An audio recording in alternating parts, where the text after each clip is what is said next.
So hello everyone, my name is Abhishek Goel and welcome to my channel Basic Maths.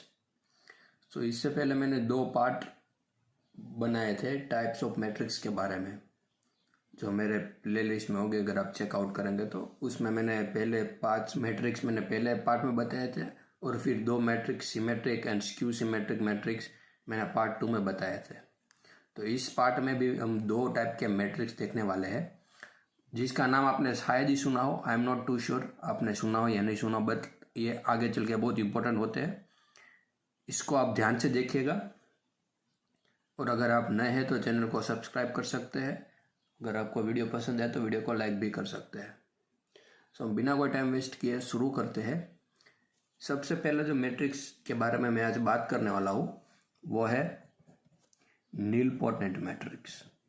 I am not too sure आपने इसके बारे में कभी सुना है नीलपोटेंट मैट्रिक्स, बट आज आप बहुत ईजी होता है। आज आप देख लीजिए, बहुत ईजी होता है और आगे चल के भी आपको बहुत ही हेल्प करने वाला है, ठीक है।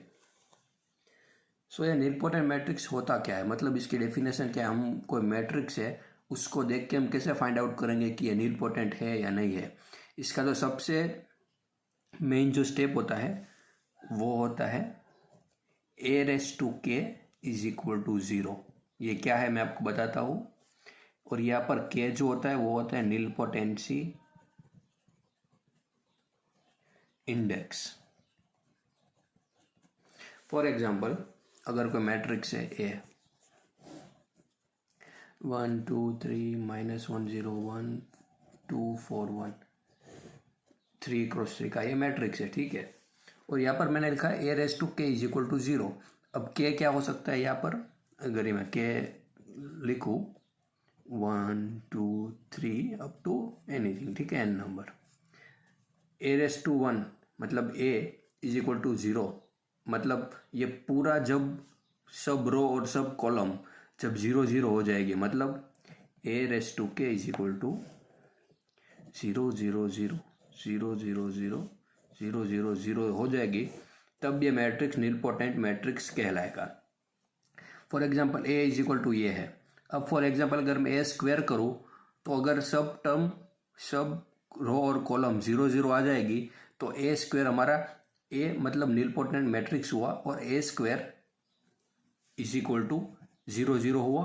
तो 2 क्या हुआ, नीलपोटेंसी इंडेक्स। k मैंने बताया नीलपोटेंसी इंडेक्स, ठीक है। तो a² होगा हमारा नीलपोटेंसी इंडेक्स।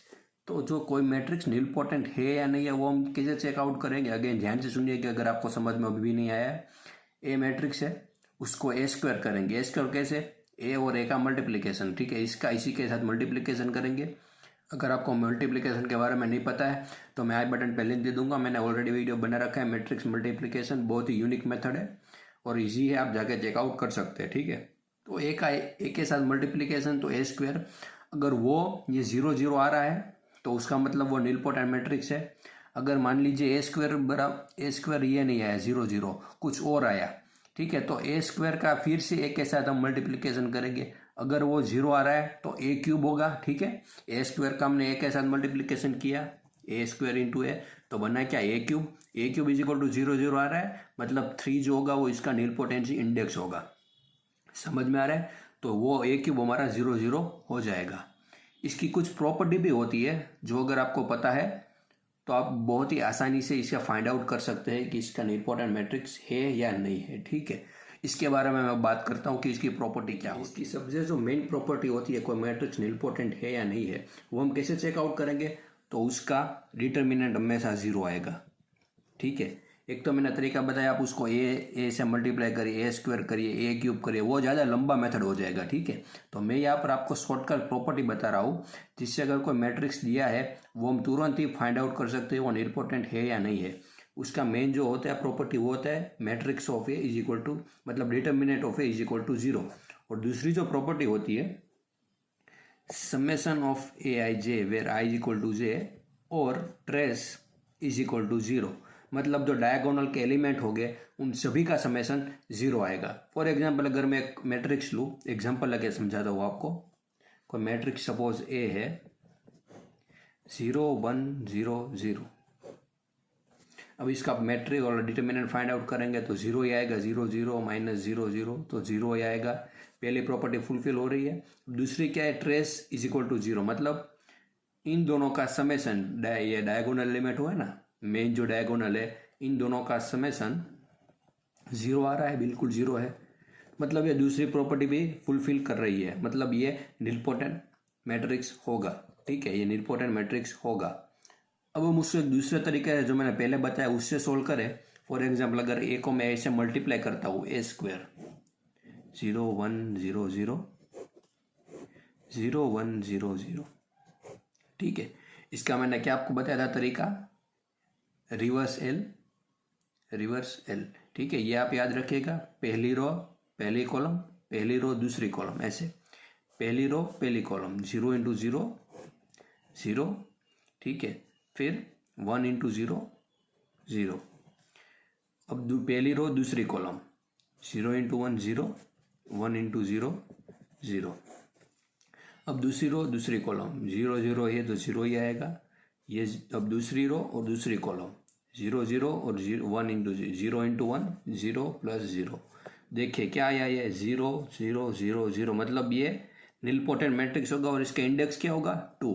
अगर मैं बात करूं निलपोटेंसी इंडेक्स के बारे में तो ये क्या होगा 2 होगा। ठीक है, समझ में आ रहा है, बहुत ही सिंपल होता है। और अगर आपको एक प्रॉपर्टी और याद रखनी है इसके, तो होता है कि इसका सम ऑफ जो प्रिंसिपल कोफैक्टर होगा वो भी 0 होगा। मतलब ये प्रिंसिपल कोफैक्टर का मतलब क्या है, cofactor of diagonal element, diagonal element. For example अगर मैं एक आपको मैट्रिक्स लेके बताऊँ, यहाँ पर A इज इक्वल टू 1 2 3 0 1 0 1 0 1, तो इसका जो कोफैक्टर ऑफ डायगोनल एलिमेंट, मतलब इन तीनों का जो कोफैक्टर आएगा उसका सम अगर 0 हो रहा है तो भी वो ये निलपोटेंट मैट्रिक्स कहलाएगा। ठीक है, कोफैक्टर कैसे फाइंड आउट करेंगे उसके बारे में भी मैंने वीडियो बताया, वो आप आई बटन पे लिंक मिल जाएगा, देख सकते हैं, एडजॉइंट करके वो ये वीडियो होगा जिसमें मैंने आपको कोफैक्टर निकालना बहुत ही आसान तरीके से बताया था। कैसे अगर इसका मुझे फाइंड आउट करना हो तो इस कॉलम और इस रो को कैंसिल कर देंगे, फिर इन 2/2 का डिटर्मिनेंट फाइंड आउट करेंगे, वो हमारा कोफैक्टर होगा। फिर उसी तरह से इसका और इसका, इन तीनों का कोफैक्टर मिल जाएगा, उन तीनों के एडिशन करेंगे, अगर वो 0 आया मतलब वो निलपोटेंट मैट्रिक्स कहलाएगा। ठीक है, तो इन तीनों प्रॉपर्टी को आप याद रखिएगा, बहुत शॉर्टकट तरीका है और ये लॉन्ग मेथड हो जाएगा। और इसमें आपको अगर पूछा है कि निलपोटेंसी इंडेक्स बताओ कोई निलपोटेंट मैट्रिक्स का, तो आपको इसी तरीके से सोल्व करना पड़ेगा और कोई मेथड है नहीं। ठीक है, तो उम्मीद करता हूँ कि आपको ये निलपोटेंट मैट्रिक्स होता क्या है वो आपको पूरी तरह से समझ में आया होगा। मैंने सोचा था कि इस वीडियो में मैं एक और मैट्रिक्स के बारे में बताऊंगा, पर ये वीडियो थोड़ा लंबा हो जाएगा, इसलिए मैं इस वीडियो में नहीं बता रहा हूँ। आने वाले वीडियो में मैं आपको 2-3 और मैट्रिक्स के बारे में बात करूंगा जो आपने शायद ही इसका नाम सुना होगा। तो अगर आपको ये वीडियो पसंद आए तो वीडियो को लाइक कर दीजिए और चैनल को सब्सक्राइब करना मत भूलना। And thank you so much for watching this video.